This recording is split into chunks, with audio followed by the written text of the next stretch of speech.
Bonjour à toutes et à tous et bienvenue dans ce nouvel épisode de Top Catch. Au travers de cet épisode, nous allons revenir sur les 5 choses à retenir ou à oublier du SmackDown Live du 18 juin 2019. Pour cet épisode de SmackDown, si je devais choisir un mot pour le qualifier, ça serait sans doute répétitif parce que je trouve que nous avons des SmackDown qui sont des copier-coller chaque semaine. J'exagère un peu, mais en tout cas, les rivalités se ressemblent beaucoup, surtout dans la forme des segments qui sont réalisés. C'est quasiment toujours la même chose. Et on va le voir avec le premier point qui va concerner l'altercation entre Dolph Ziggler et le New Day. L'altercation entre Dolph Ziggler et le New Day. Oui, Dolph Ziggler est en rivalité avec Kofi Kingston, ok, mais est-ce nécessaire d'avoir chaque semaine le même speech qui se ressemble, mais c'est... Je dis un copier-coller, c'est exagéré parce que bon là ils ont évoqué la cage, c'était vraiment un speech axé sur la cage et la stipulation qu'il y aura à Stomping Grounds, mais quand même, ça ressemble beaucoup à ce qu'on a eu la semaine dernière et moi je trouve ça dérangeant quoi, surtout que c'est l'opener du show. Il faut bien chauffer la foule, il faut donner envie aux gens de rester et de ne pas zapper quoi, de pas se dire bon bah ça je l'ai déjà vu, voilà je ferme et j'arrête SmackDown. Moi c'est la sensation que j'ai quand je vois ça, c'est mais je suis en train de regarder le bon épisode là, je suis pas en train de regarder celui de la semaine dernière. Enfin, c'est presque ça, quoi. Et moi, je trouve ça vraiment dérangeant. Donc, je suis vraiment déçu, surtout qu'il y avait vraiment beaucoup de potentiel dans cette rivalité. Voilà, vous savez que personnellement, je suis un grand fan de Ziggler. Et face à Kofi, il y a moyen de faire vraiment un très bon match. Il y aurait moyen de faire une bonne construction de rivalité. Enfin, je sais pas, imaginez par exemple un angle où on a la Steel Cage qui est présente à SmackDown Live par exemple. Et nous pouvons imaginer avoir par exemple un segment avec cette Steel Cage. Je ne sais pas quel genre de segment, mais une attaque ou... Enfin voilà, un petit teasing en fait pour ce qui va se passer à Stomping Grounds. C'est le genre de truc pour vendre une rivalité, quoi, surtout quand il y a une stipulation comme ça. Mais non, on n'a pas eu ça, ou même, voilà, et là ils ont organisé un petit match entre Xavier Woods et Dolph Ziggler. Bon, c'est cool déjà d'avoir un match.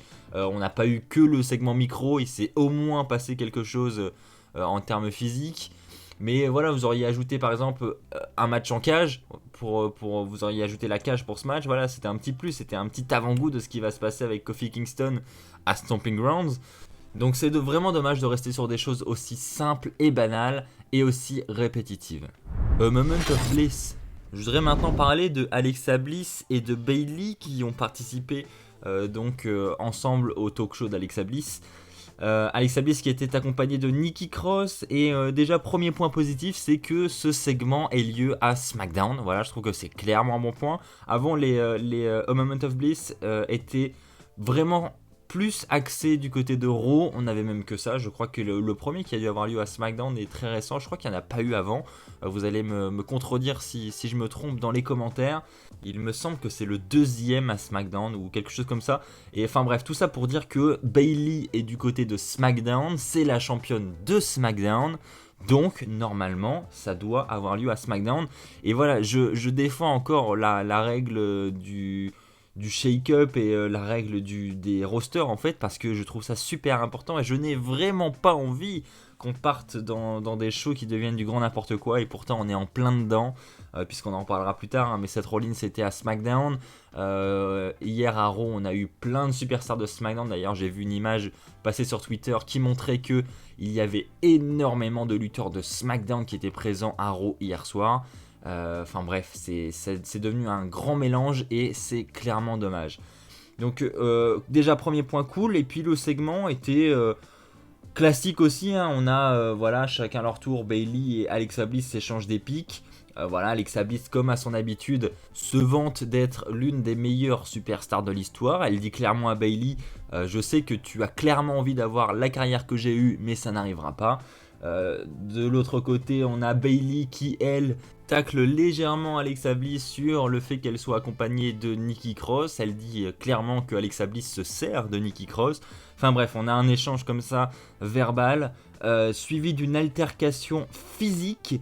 Donc en fait c'est Bayley qui a commencé à taper Alexa Bliss. Nikki Cross est ensuite venue entre les deux pour les séparer.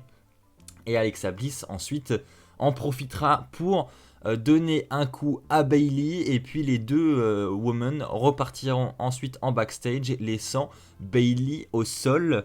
Donc on avait un segment, je trouve, plutôt sympa. Enfin, moi j'ai trouvé assez divertissant, j'ai aimé l'écouter. Donc c'était un bon point de ce SmackDown. Et un bon gros point, c'est qu'au moins on a une rivalité pour le titre féminin de SmackDown. C'est clairement pas à négliger. Le retour de Awesome Truth. Alors oui, comme chaque semaine, comme lors de chaque épisode de show hebdomadaire de la WWE, que ce soit Raw ou SmackDown, nous avons évidemment Shane McMahon qui arrive tout d'abord en limousine, ensuite Shane McMahon arrive sur le ring, toujours accompagné de Elias et de Drew McIntyre. Et donc là, oui, très compliqué. Déjà quand on les voit arriver, ça fait peur quoi, on se dit oh là, on va encore avoir le même segment, ça y est, c'est toutes les semaines la même chose. Et donc là, on a Shane McMahon qui commence à défendre un peu Drew McIntyre pour son match face à Roman Reigns ce dimanche et qui dit que la lumière doit être orientée vers lui, etc. etc. Et il sera rapidement coupé par The Miz.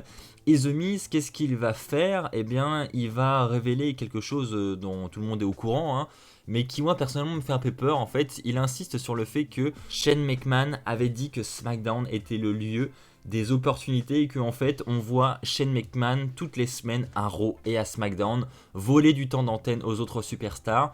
Et donc en révélant ça à l'antenne, je me dis bah c'est que les officiels ils en ont clairement conscience et qu'ils vont en jouer et que ça va continuer. Et moi je trouve pas que c'est une bonne nouvelle du tout. Donc qu'ils en aient conscience et qu'ils continuent à le faire et qu'en plus ils le savent très bien que les fans en ont marre. Ok, du coup ça renforce le personnage de Shane et du coup ça devient un heel vraiment insupportable. Pour ça c'est cool peut-être, mais là c'est trop quoi. Je veux dire c'est bon, on l'a assez insupporté. Maintenant il faut peut-être arrêter et passer à autre chose et qu'on retire Shane de la carte des shows hebdo quoi, c'est tout. Enfin bref, du coup voilà, The Miz a révélé ça et il a dit en gros que il allait en profiter pour mettre fin à tout ça. Il dit que c'est à cause de lui que tout ça a commencé et que maintenant c'est grâce à lui que tout ça va s'arrêter.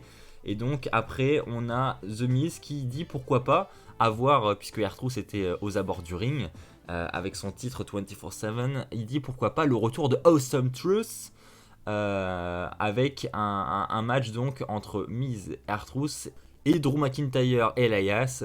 Donc on a un petit tag team match à élimination puisque Shane a rajouté cette stipulation qui est organisée. Donc on a R-Truth qui se fera rapidement éliminer du match, qui s'enfuira après parce qu'il y aura une petite altercation avec le titre 24/7 qui était très cool d'ailleurs. C'est triste d'ailleurs que ce genre de segment soit l'un des segments les plus passionnants de ce SmackDown Live, hein. Je parlerai pas d'ailleurs de Drake Maverick dans le parking, mais c'était un bon moment, j'ai vraiment bien aimé.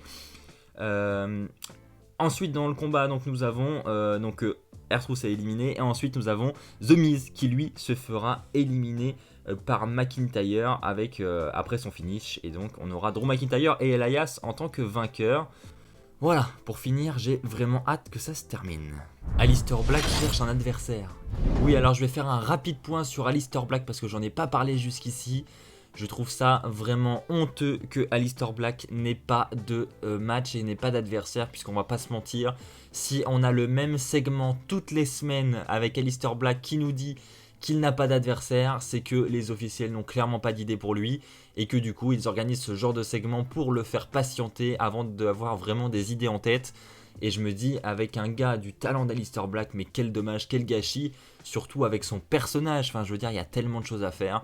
C'est clairement dommage, et si vous vous demandez quel sera son adversaire, eh ben j'en ai aucune idée, je ne sais pas du tout les plans qu'ils ont en tête, et si il commence à avoir une idée pour son potentiel adversaire. Un combat au meilleur des 3 manches. Donc nous avons conclu cet épisode de SmackDown avec un match au meilleur des 3 manches, donc ça, premier point positif, c'est toujours cool d'avoir ce genre de stipulation qui émerge des fois du côté des shows hebdo, donc je suis vraiment content de ça. On avait Kofi Kingston et Seth Rollins donc qui venaient exceptionnellement de Raw face à Kevin Owens et Sami Zayn, on a l'habitude. Et donc bah, ça a été assez rapide, hein. On a eu le premier compte ultra rapidement après le Trouble in Paradise de Kofi Kingston sur Sami Zayn, le premier compte. Et là ma petite déception, c'est qu'on a eu un score de 2-0. D'habitude dans ce genre de match on a très souvent du 2-1, on a donc 3 manches. Là on a eu que 2 manches puisqu'on a eu ensuite directement la fin du combat avec le curb stomp de Rollins sur Kevin Owens. Et donc la victoire, on a un 2-0 pour Kofi Kingston et Seth Rollins.